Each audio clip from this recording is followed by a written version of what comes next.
So, this morning's webinar is on eliminating manual processes and with smart integrations.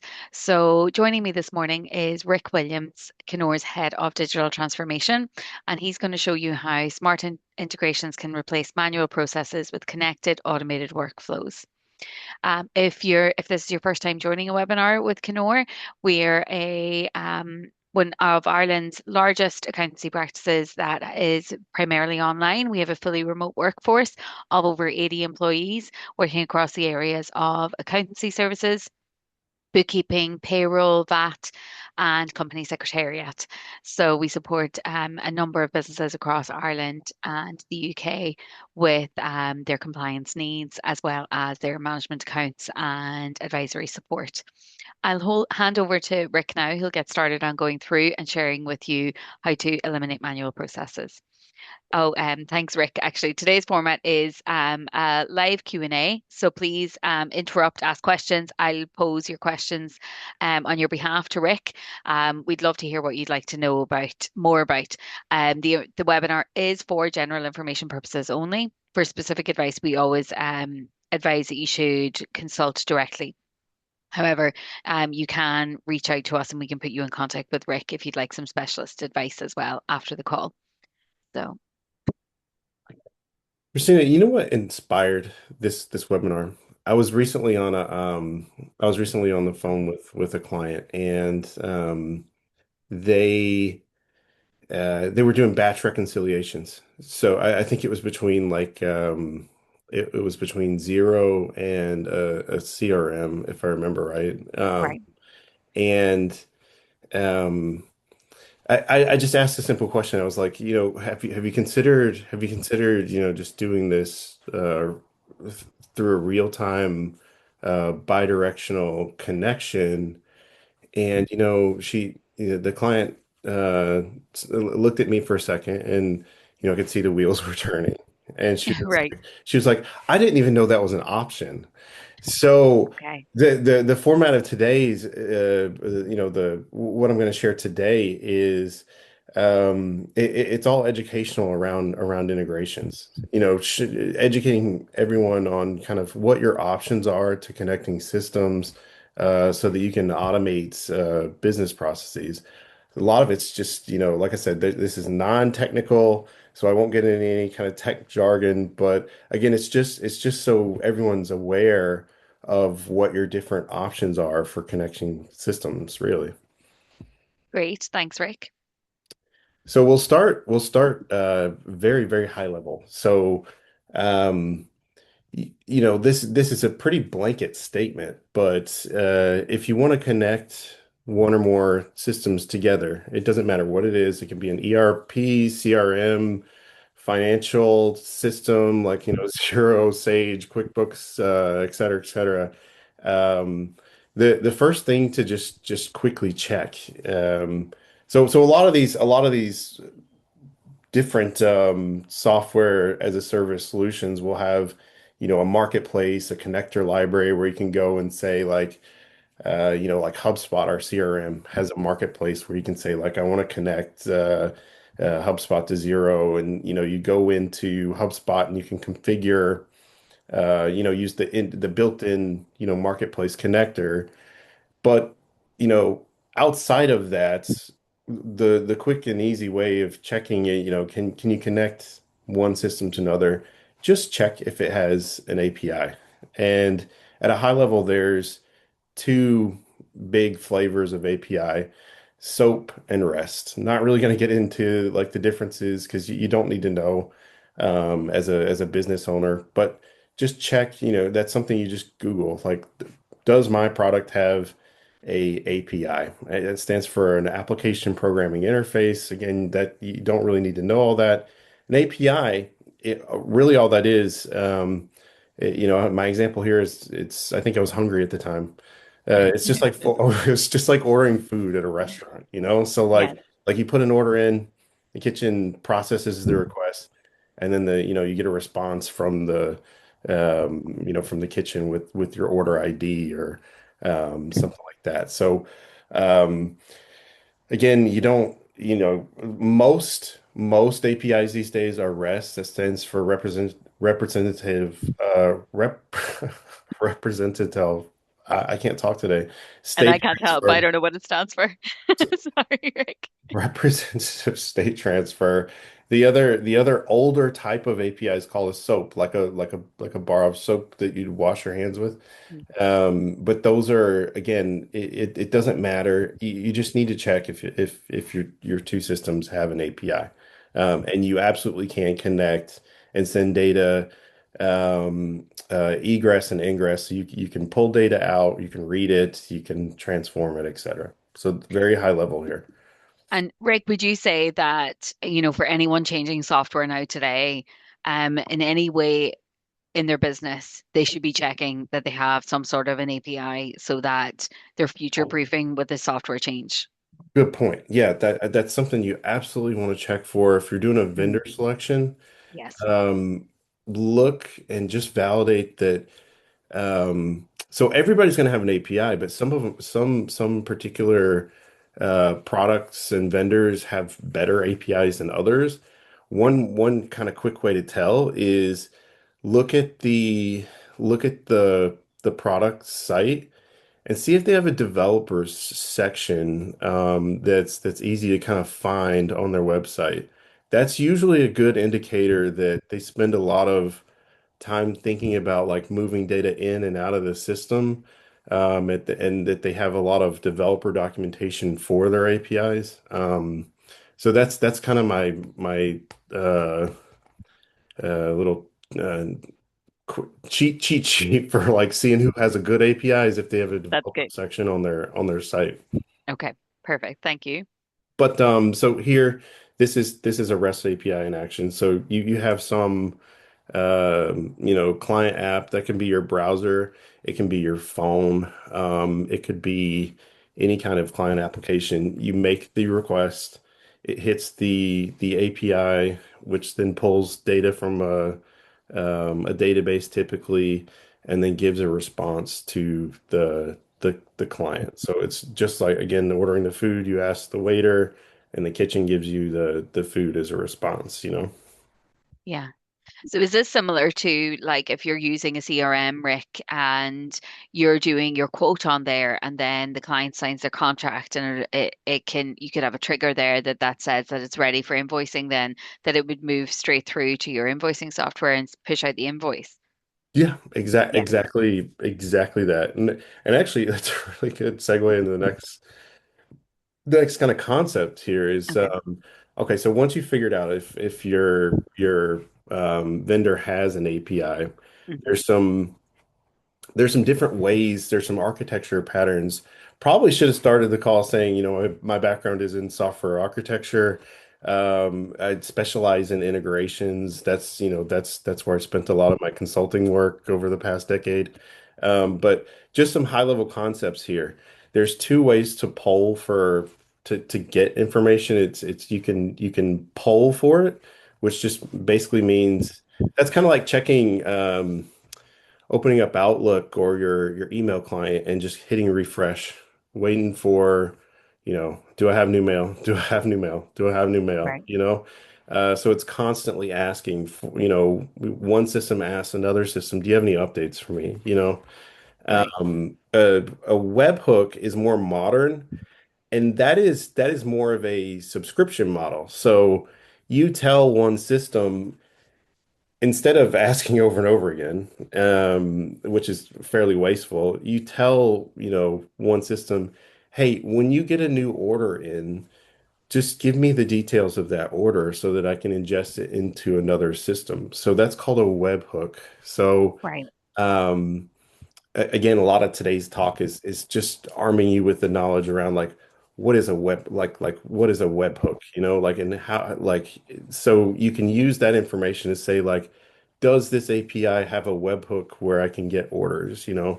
Um, so that's You'd say that's the ideal, Rick, would it be to look for an API that has a webhook rather than, I mean, in the absence of anything else, you'd go with polling, but ideally you want to go with webhook. Okay, sorry, you're covering that now. No, that's perfect. No, that's this is called teamwork. No, so and I should say for anyone watching this, Christina has 100% not seen these slides. I just got them done this morning. So yeah, no, that's very good. Polling is relatively wasteful because you're making a lot of requests between the systems that ends up being noise, really, because you're constantly checking for updates. Whereas webhooks, you're saying, you know what, I only care about when an event happens, give me the data. So it's less network load. It's actually perfect for if you know events. Again, the standard example I would give everybody is like if you have something like a Shopify or and an order was placed, or a deal was just marked as closed won in your CRM, or you just had a transaction go through in zero or a new invoice put into zero. Those are good examples. Look for those webhooks so that you can subscribe to those events to pull the information out. Batch versus real time. So Um, again, this is kind of what inspired this talk is, like I said, I was on that on a recent phone call, and everyone seems to think that reconciliation is um has to be done through a batch. It has to be done, either nightly or fortnightly or, monthly, or, it has to be on a scheduled basis. But you can actually you can actually use the concept of webhooks again if that particular API offers a webhook to have I have real time here on the slide, but I like to actually say it's near real time because you may have some delay with the processing, but I'm kind of splitting hairs with that, and Mm. you more it is practically real time. So the key difference here is from an architecture perspective if you're doing batches, you basically have data that's piling up and it's becoming more and more stale within a system. Whereas, a real-time integration, as soon as that event happens, you send it over to the other system. Um, and I think I talk about, some reasons why that's particularly um, advantageous for modern architecture and integrations. Okay, great. Um, so near real time isn't always necessary. So, for example, if you have a timekeeping system and or you have a financial reporting or an analytics system and it's better to get um kind of monthly snapshots or weekly snapshots of data, you might be okay with batch. I don't want to paint the picture that, Right. reconciliations have to be real time all the time. Yeah. It's not necessarily a bad thing. So if you're, a small business owner and, you have existing batch processes, it might be fine. You might not Right. need the real time, but there's some additional considerations I'll kind of walk through that add another layer of complexity to the decision making around all that. Yeah, and I suppose it's as you say, Rick, batch might be fine for now, but it's whether or not you're setting your business up for scalability and future proofing, then really you want to be focused on the real time. But yeah, it's not to say that you have to change everything today, right? But it's that when you're making changes and when you're looking at your systems and your processes at the moment, and perhaps you've already outgrown one of your softwares that you're working with to support your business, or thinking of changing from Shopify to WooCommerce or from QuickBooks to Zero, whatever it may be, you want to be making that decision knowing that you're setting yourself up that you won't have to make that change in a number of years' time. Exactly. And it's all about again, understanding the constraints with both Yeah, because real time does sometimes have a cost impact, because yeah, that is Um, it can be infrastructure costs in terms of, some integration work that you need done. But Right. but yeah, there's definitely pros and cons for both. Mhm. The other quick, high level thing here is in terms of architecture patterns is sometimes you want to just push information from one system to the other, and that's called a one-way sync, where again, you might have sales data going into a reporting platform. Um, most of the time, it is actually better to have a bidirectional sync in place between the two systems, so that if you update your CRM, in my example here, the accounting system, has that update almost immediately after you update the CRM, right? And the same is true on the other side. Um, it's important to have a bidirectional sync when we're talking about, in my illustration here, I'm showing two systems talking to each other in both examples. But if you think about what makes up the application landscape of a business, it's usually like 6 or 12 different systems that all need to stay in sync. And that's where again you really have to think about, the correct patterns to apply so that all the systems are kind of singing from the same hymn sheet. Otherwise, you have some risks of duplicative data, or data that's not true anymore. Um, data being corrupted, orders getting lost, et cetera, et cetera. Perfect. So we kind of covered this with the webhooks, but again, it's just to kind of call out, like, there's different ways to sequence event ingestion and egress. You can look at, event-driven architectures.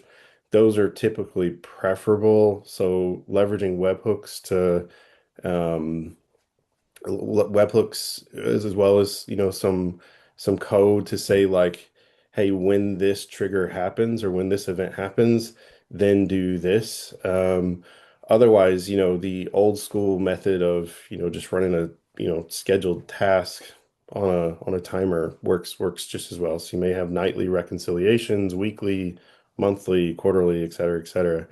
But these are also just generally part of the picture as well.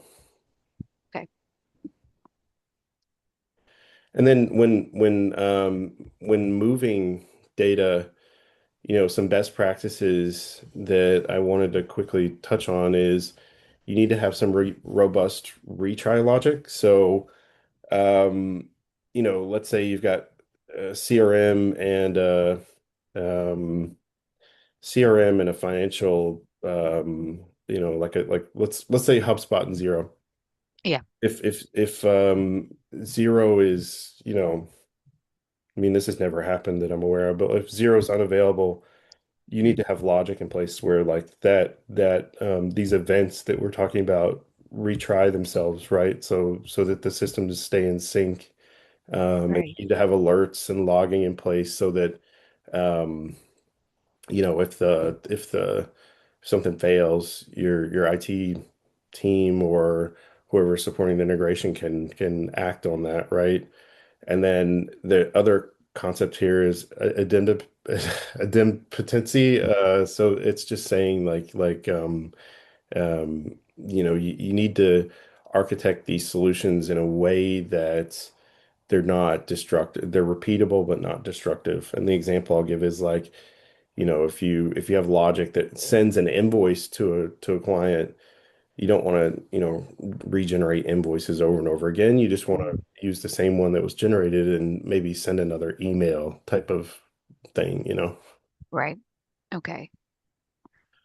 So here's an end-to-end look at, relatively modern intelligent integration. And this kind of pulls together all the concepts that, I just went through. So Okay.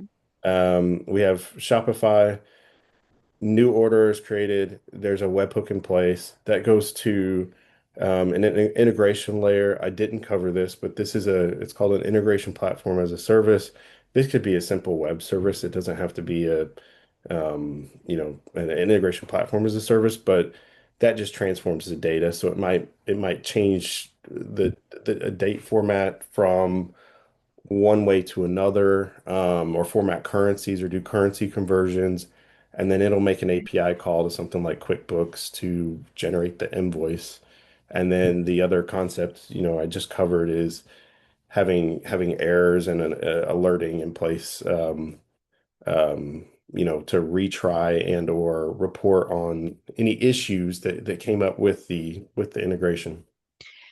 And so for this, Rick, this integration layer, like, is that typically what people would use as a CRM, or is that something that can be customized and that has to be built around when you want any API to work? Or is there like APIs where Shopify connects directly into QuickBooks and you don't need to do any sort of coding or setup? Or are you That's it. saying No, that that's a no good matter what, question. you have to recommend? No, that's a good question. So like if we were to connect Shopify QuickBooks, like I think you could go on Shopify's marketplace and there may be I'm pretty confident there would be like a QuickBooks like plugin or Yeah, component that would be the integration layer right. um, in that particular example. Now, if going back to kind of like the high level conversation, if your product doesn't have a marketplace that has connectors to other systems, or maybe it does, and it just doesn't have within that marketplace, it doesn't have a built-in connector to something you're trying to connect to, Right. that's where you need to leverage some custom code and like where you'd have to make your own integration layer at that point. Okay, yeah. And I know that I've heard before about, some online stores connecting into softwares and like splitting out the invoice, for example, in terms of the order and then the like handling the VAT differently. And then as you touched on then the currency conversion, because if that happens locally on the e-commerce software, then how does it handle it then when it goes across to the software? So, that integration layer, even if there is one already built in with the software, sometimes it's just not enough or it needs to be coded separately, Yep. essentially. Yeah. Yep. Yep. So In some instances. sometimes the connectors you get in the marketplace, again, they're a little basic and Right. depending on, some of our SME clients, they have more bespoke needs. And that's where, you might want to look at, developing your own integration layer so that you can, do more robust things. Right. Okay. Yes. And then is that something that typically, like Rick, businesses would know how to go about or like who to contact to support with an integration layer? Because presumably when they go to the e-commerce company, they're going to turn around and say, well, that's our webhook. You do with it what you will, but that's what we pull.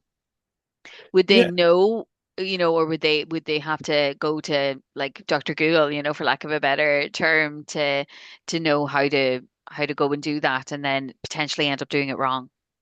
No, I think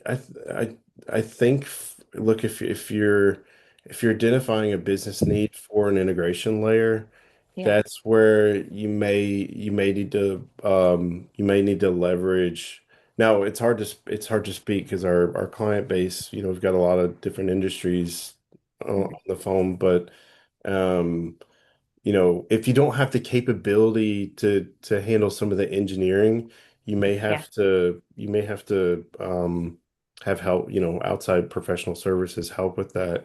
That's something we can help with, writing, the integration between two systems.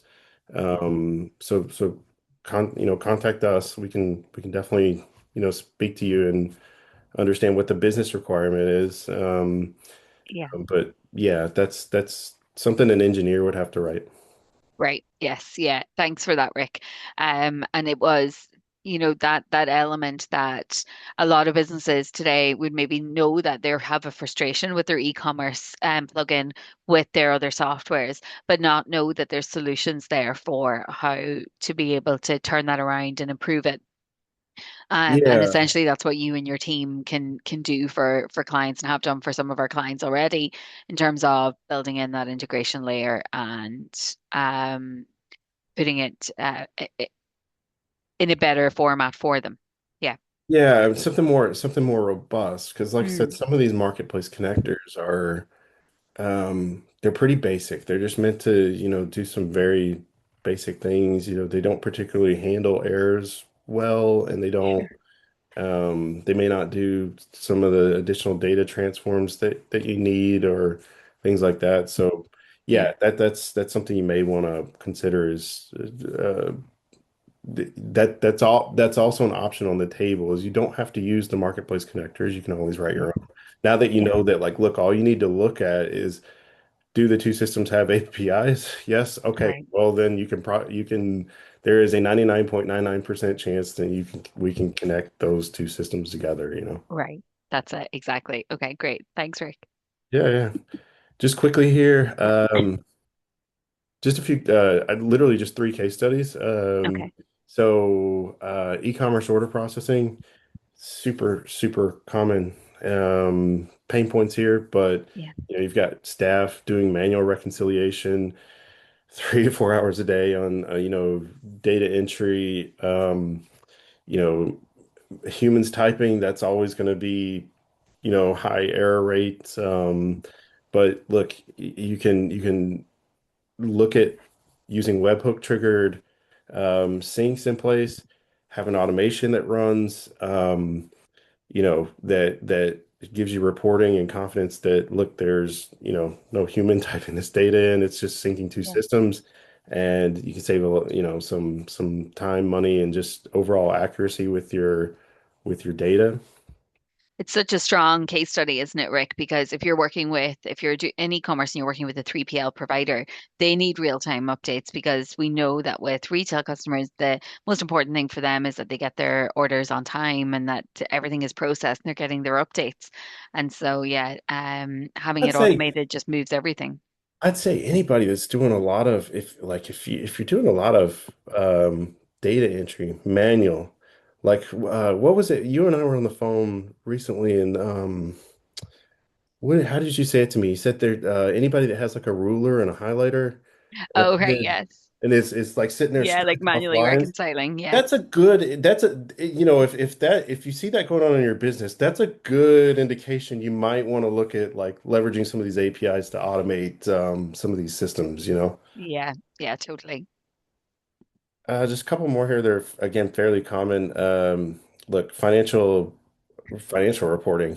So if this happens, everywhere, but so you've got your business has five different spreadsheets, and from your different departments, there's discrepancies, but you need to get a report to your CFO. Again, like if you have this data.